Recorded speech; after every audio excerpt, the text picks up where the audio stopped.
Well, in Annapolis this week, a bill that targets repeat offenders failed once again. The Violent Firearms Offender Act would have cracked down on some gun crimes and put stricter penalties on repeat offenders.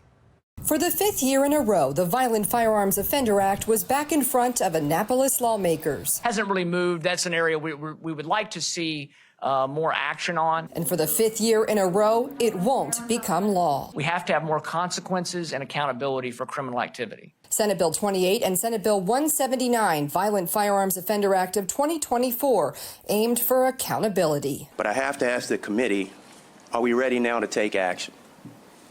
Because the state of Maryland is watching.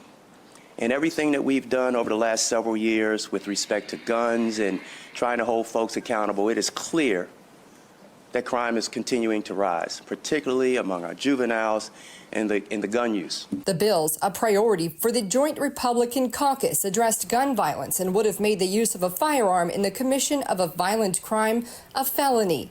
They also go after repeat offenders, increasing the maximum penalty from 5 to 10 years in prison for a second offense.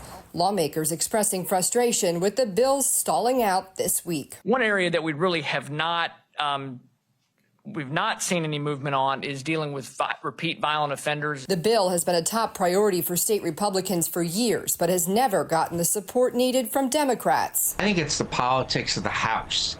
The House is more liberal than the Senate is. And the roadblock for this legislation over the years has always been the House. Under former Governor Larry Hogan, the bill passed the Senate twice, but stalled in the House. Hogan called the bill's failure his biggest frustration during his time as governor. I think this year the reason it didn't get anywhere was the Senate probably looked at it and said, we could bang our heads and pass this thing, but if the House isn't going to do anything. Political analyst John Deedy, he's kind of taking a back seat. Says the bills don't seem as pressing for Governor Wes Moore. At this moment, I think Wes Moore has other priorities in order to get himself some more national name recognition, dealing with transportation and housing.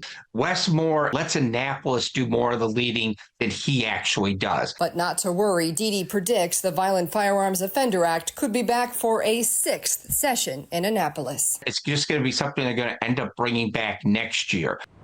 I'm Mary Bubala. Thank you for watching. Here's another video for you to watch. Also take some time to subscribe to our YouTube channel.